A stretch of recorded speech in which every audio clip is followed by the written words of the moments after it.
Bonjour à tous, ici Patrice Roy du site de formation lecompagnon.info avec une formation pour Word sur les sauts de section et comment numéroter une partie de votre document.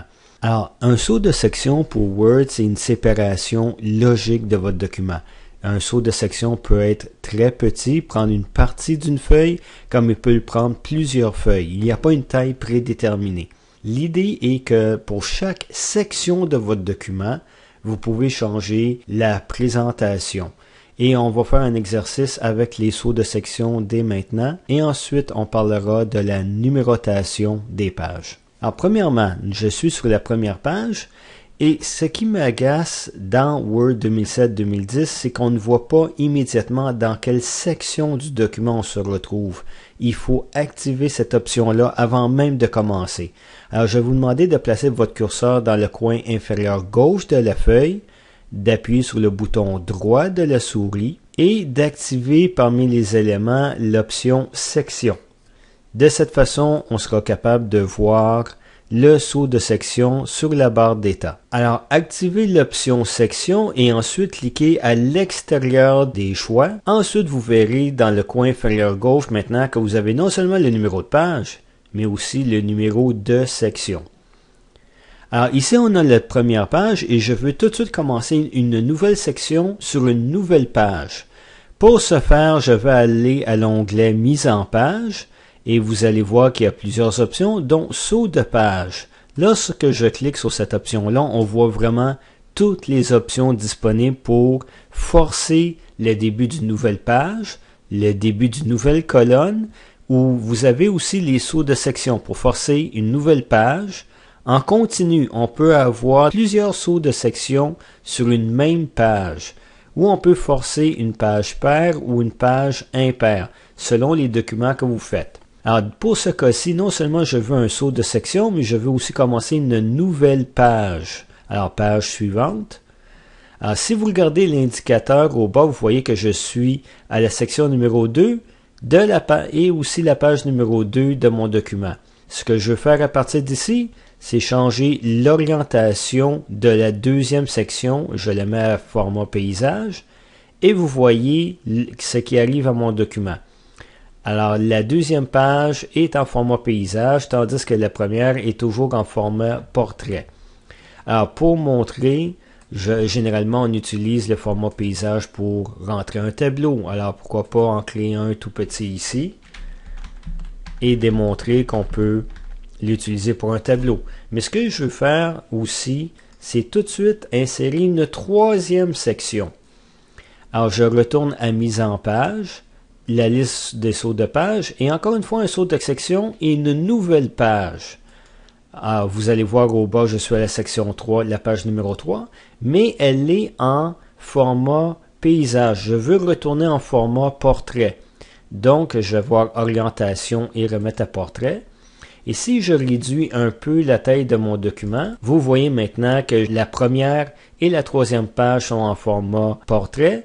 Et la deuxième page est en format paysage. Bon, je veux maintenant retourner à la troisième page et vous montrer les sauts de section continus. Et voilà, je suis au début de ma troisième page.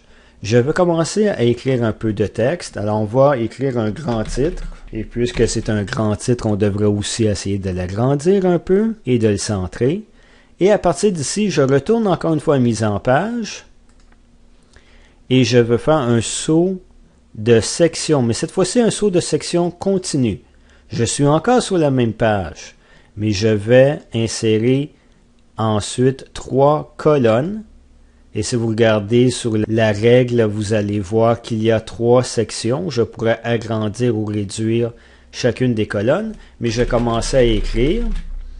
Et maintenant, je retourne au saut de page et je vais insérer un saut de colonne pour commencer à travailler sur la deuxième colonne. Et je vais faire un autre saut de colonne pour aller travailler dans la troisième. Et voilà. Et ce que je vais faire maintenant, c'est que je retourne au saut de page et je réinsère un saut de section continue et je retourne à une colonne. Et voilà, mon texte recommence à une colonne. On peut utiliser les sauts de section de cette façon-là avec des sauts de section continus pour changer la présentation d'une partie de la page et ensuite insérer une autre section pour retourner au format précédent. Maintenant, il est temps de parler de numérotation des pages. Alors, je retourne à la section numéro 2 où il y a mon tableau et je vais numéroter à partir de cette page-ci. La première page va être vide, je ne veux pas de numérotation, je veux que la deuxième page dans mon document soit la page numéro 1 et ensuite les autres pages seront numérotées. Alors, pour ce faire, je vais premièrement aller sous l'onglet Insertion et choisir l'option En-tête ou pied de page. On s'occupera du numéro de page par après. Sous le bouton Pied de page, je vais choisir l'option Modifier le pied de page. Et si vous remarquez maintenant, vous voyez à l'écran l'en-tête et le pied de page de chacune des sections. Et aussi, vous voyez l'option Identique au précédent. Lorsqu'on a choisi en-tête et pied de page, aussi un onglet complémentaire s'est ajouté pour gérer toutes ces options. Alors regardons, au début on peut gérer l'en-tête et le pied de page. On va revenir sur le numéro de page un peu plus tard, insérer automatiquement une date ou une heure, des images ou des clip art, aussi atteindre l'en-tête, passer du pied de page à l'en-tête ou de l'en-tête au pied de page, aller voir l'en-tête ou le pied de page de la section précédente ou suivante, mais aussi l'option la plus importante ici est l'option liée au précédent. Et il faut la désactiver pour la section numéro 2. La raison est très simple. Si je mets le numéro de page dans la section numéro 2 en ce moment, avec l'option liée au précédent, il va aussi numéroter la première section, ce que je ne veux pas. Alors, je vais désactiver lié au précédent. Vous voyez ici que identique au précédent, c'est désactivé. Et maintenant, je peux mettre un numéro de page. Alors, je vais à numéro de page. Je vais choisir le bas de la page et juste le numéro normal ici, rien de plus, dans le coin inférieur droit. Et maintenant, si j'agrandis un peu, on voit que le numéro de page est 2 au lieu d'être numéro 1. Alors, ce que je dois faire, c'est retourner au numéro de page et voir format des numéros de page. Et au lieu de dire je veux suite à la section précédente, parce qu'il y a déjà une page 1, je veux que cette page-ci soit la page numéro 1, ou qu'elle soit la page numéro 25 ou 47, dépendant de votre document. Ensuite, j'appuie sur le bouton OK. Et lorsqu'on revient, on voit que le numéro de page, c'est maintenant le numéro 1.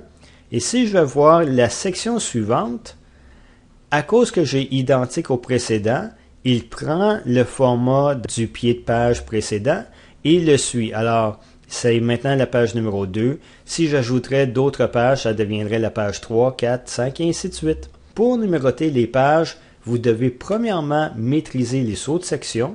Vous devez ensuite maîtriser les en-têtes et pieds de page avec l'option liée au précédent. Et seulement après, vous pourrez mettre un numéro de page sur la section qui vous intéresse. Pour terminer, puisqu'on a des sections, on peut aussi imprimer qu'une partie du document, mais il faut faire attention à une petite chose. Alors, on va dans le menu Fichier ici. Je choisis Imprimer, ça c'est pour Office 2010, mais c'est le même concept pour toutes les versions de Word. Ici, on a la zone d'impression. Si je veux imprimer juste une partie de mon document, je pourrais dire dans ce cas-ci, je veux imprimer la page 1, mais de la section numéro 2 jusqu'à la page 1 de la section numéro 5. Et ensuite, je donne l'ordre d'imprimer. Et c'est de cette façon que vous pouvez déterminer votre impression avec plusieurs sections.